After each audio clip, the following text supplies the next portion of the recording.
السلام عليكم ورحمة الله وبركاته حبايبي، عاملين ايه؟ بصوا احنا عندنا كده 3 منجايات دلوقتي هنقشرهم ونقطعهم ونشوف دلوقتي هنعمل فيهم ايه.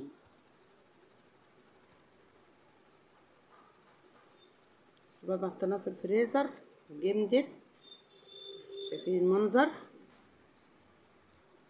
دي اهي مانجا الفونس، مفيهاش بذرة اصلا، تبقى من جوه ايه لونها اورنج. بصوا بقى هنقطعها ونوضبها وهنشوف بقى ايه الدنيا هتعمل ايه.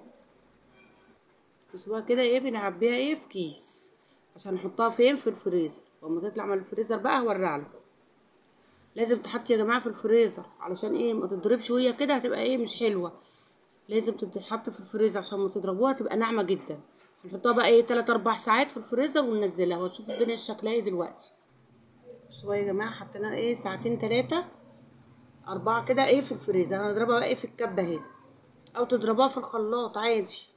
لما تتضرب بقى دلوقتي هنشوف بقى الدنيا فيها ايه.